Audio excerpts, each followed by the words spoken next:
Swamiji wrote that the benefit of pilgrimage to holy places is not because of their rich history, but for the fact that divine blessings can be experienced when visiting them.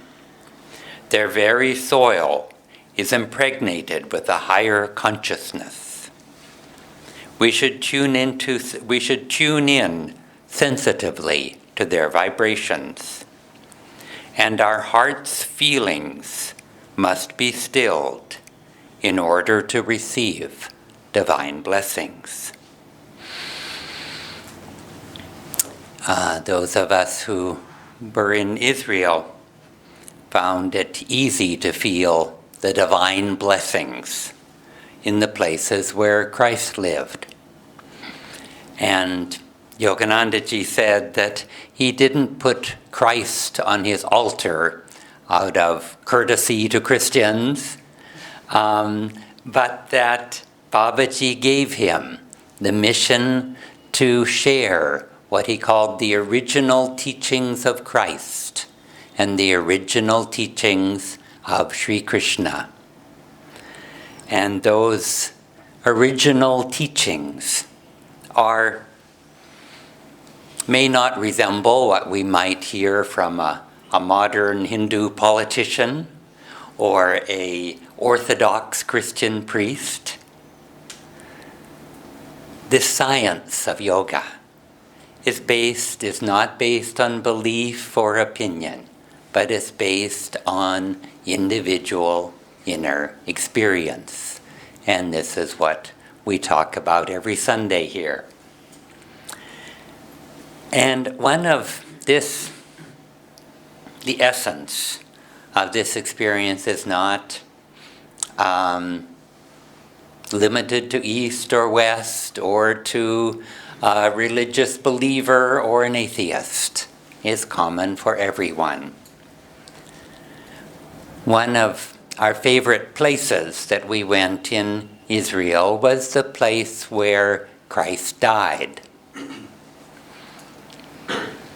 And one big church covers the place where he was killed, where his body was then put in a tomb, and then 3 days later, his body vanished. And later, Christ came in flesh and blood several times to his disciples, just as we read in Autobiography of a Yogi, that Lahiri Mahashaya, after he was cremated, the day after at 10 o'clock in the morning, he appeared at the same time to 3 different disciples in 3 different cities. Just as Sri Yukteswar, several weeks after his Mahasamadhi, he visited in his body, in flesh and blood, his disciple Yoganandaji in a hotel room in Mumbai. And for 2 hours, as Yoganandaji embraced him, he answered his disciples every question. And Christ, in his part, to show his disciples that he was real, after his passing, he cooked breakfast for his disciples and ate with them together on the shore of the Sea of Galilee. Swamiji wrote once that the whole purpose of the spiritual path is to dissolve the ego. It is done by longer, deeper meditation and by seeing God as the doer in everything, God as the doer. In Israel, we could have long, deeper meditations in some places, in a monastery high on a cliff, isolated, or in a quiet church on the Sea of Galilee. But in this big church I described in Jerusalem, it was very much like a major Hindu temple. There were crowds, there were queues, and yet even there I could still the feelings of my heart. We can still the feelings of our heart in any circumstance. And yoga is the neutralization of those waves of feeling, as Patanjali tells us. And Swamiji said a longer, deeper meditation. Well, a longer meditation might mean 10 minutes instead of 5 minutes. A deeper meditation might mean 1 minute of calmness instead of half a minute of calmness. It's not important the quantity, it's important that we're going in the right direction. And so we should all take heart. And also with what happens to us outwardly. We can learn to see that God is the doer, that everything that happens comes from God. And at first maybe we can say, it was God's will about something that happened to us years ago. Then little by little, with recent events, we can say the same thing. Until at last, with what is happening to us right now, we can say, this, in this moment, is God's gift to me. Thank you. Namaste, everyone. I was exposed to teaching, I should say, stories of life of Jesus from childhood, because I studied majorly in Catholic school and had a very open atmosphere at home. But this trip really helped me look at it from a totally different perspective. When we grew up, we'd always hear the story of Jesus being crucified, the pain, and how we'd feel, oh, how bad, how mean it was that such a thing happened to Jesus Christ.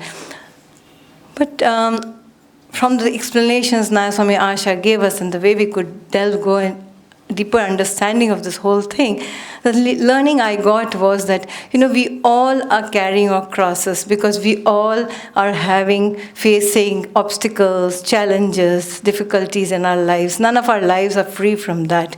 And these are the crosses that we have, and we have to carry it ourselves. And the choice we have here is whether we carry it complainingly, grudgingly, cribbing all the time, or we carry it with surrender to the Almighty and joyfully with acceptance, and we carry it because we just have to carry it. And that really brought home within me the fact that how often we are complaining about small things in our lives, in our day-to-day lives. And really when we change the way we look at it, it's really going to help us to go towards self-realization, towards feeling God's presence within us. And another very important thing which was reinforced, I wouldn't say that we really for the first time, because we all know about forgiveness, but how often are we able to forgive? When Christ was being crucified, nailed onto the cross, he didn't have any hard feelings towards those people who were doing that to him. But the first thing he said, he asked the Heavenly Father, was to forgive them because they really don't know what they're doing.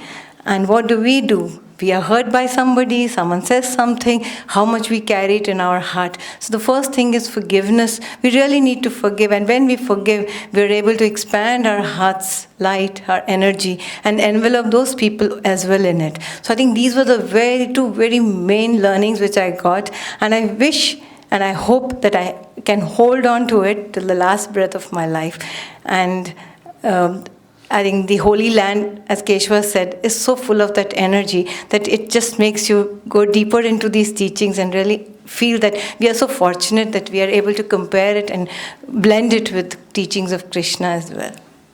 Also the blessing of pilgrimage is to go with other deep truth seekers. And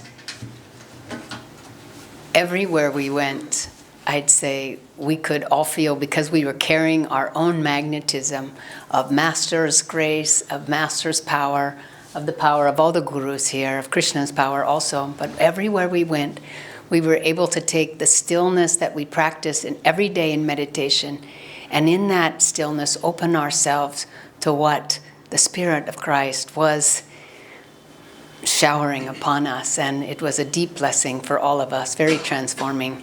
And we hope to go again next year, so maybe you could start saving your pennies and come along.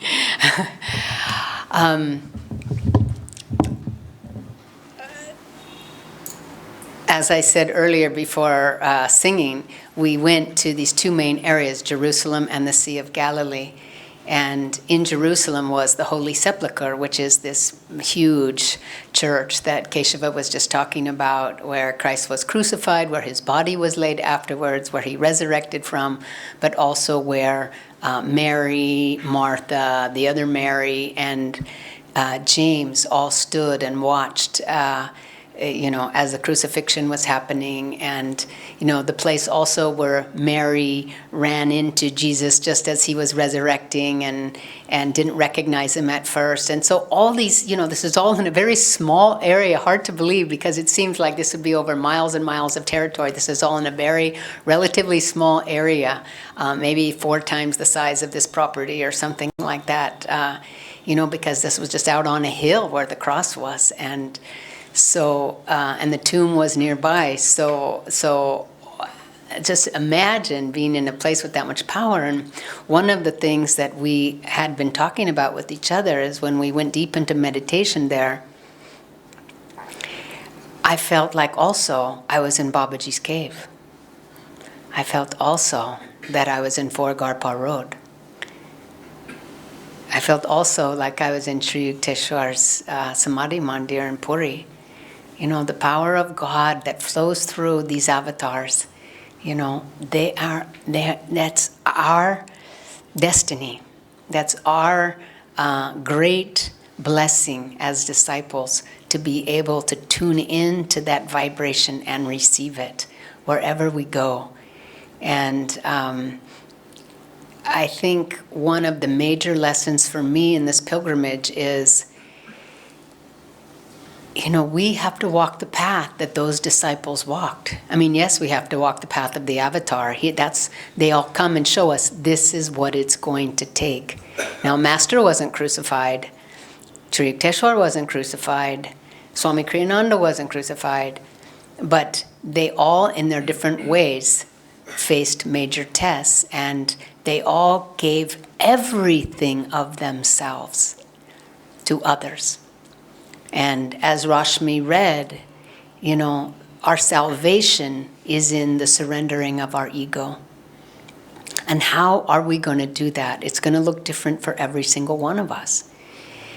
And we tend to think, oh yes, I drove my mother-in-law to the doctor yesterday. That was my sacrifice. Or, we think of all different ways. I served today. I brought, we think of all the different ways that we give energy to others. And that is saying yes to life. And that's why Swami said again and again, say yes to life. When somebody asks you something, say yes. As Jnana Mata would say yes and make it snappy. But, the more we can give of our energy, we are headed in the right direction of getting rid of our ego. In Galilee, that's where Jesus gathered his disciples and he trained them. And one of the main teachings of the Bible is when he's on the when he's on the Mount of Beatitudes. Mount of Olives is actually Gethsemane, and he also did a big thing in Gethsemane. We also went to Gethsemane, and where he, prayed that this cup pass from him. Okay, so that's the Mount of Beatitudes. I'm just not remembering. Anyway, and that was when he gave one of his longest discourses, and that was when he gave the Beatitudes. And he said several of these things that were very, in some ways, very high teachings that he was giving the multitudes and that he was giving his disciples. So, we all know, blessed are the meek, for they shall inherit the earth. Blessed are the pure in heart, for they shall see God. And we already know purifying your heart is not necessarily an easy thing to do. You know, the yamas and niyamas, it shows us how to purify our hearts, and we're all working on each one of those things. But, and he also said, you know, if somebody comes and asks you for your coat, give him your coat and give him your cloak also. It's like put out more energy than you've been asked to do. And already just think, if our friend had asked us for our coat, we would just like, no, it's my coat. You know, why would I give you my coat? And so then he's saying, give it to him, and then like open the closet and say, take everything. You know, could we do that? This is so small compared to what the masters have done. But they're trying, you know, Christ is trying to say, this is what you have to do in order to achieve the glorious destiny that awaits you. When he said, be ye therefore perfect, he wasn't saying try to be perfect. He said it as a commandment. This is your dharma, this is your destiny. You will have to become perfect, because all souls that have left their home in God will need to return to their home in God. And this is the way to do it. Put everything else aside and surrender yourself. And yes, in a sense, this is a hard teaching. When you're in Galilee and you're seeing, you know, these disciples, they were like, whoa, we have just found this incredible master. He's healing everybody. You know, we're sitting by the fire, we're having fish, he's communing with God, he's helping us commune with God. You know, they never saw a better life for themselves. And I kind of think of all of us brand new on the path, you know. Wow, meditation, you know, I feel some peace finally in my life. I know where I'm going. I have a spiritual path. I know what I want to do. And it's so incredibly joyful, especially at the beginning when our learning curve is quite vertical. But then, you know, we have to keeping on, and we know what is required of us. We have to give a lot of energy, whether it's to, you know, the spiritual path, or it's to our families, or it's trying to purify our hearts. It's going to take some tapasya. And the disciples, they were learning. He was giving all these teachings. He said, you know, most people say, love your friends, hate your enemies. I'm telling you, love your enemies. And can we love our enemies? And he said, be good to those who hate you, and pray for those who persecute you. And of course, the more light that you shine into the world, the more apt you are to be persecuted. And so even Yoganandaji was persecuted. Swami Kriyananda was persecuted. Christ was persecuted. And you know, how can we do these things? This is required of us. This isn't it's just like Rashmi said at the end of that reading, which was, we decide how long it's going to take us. We can put out very little energy this lifetime and have a nice life. But will it be a victorious life? You know, Yogananda said, an easy life is not a victorious life. We need to challenge ourselves all the time. And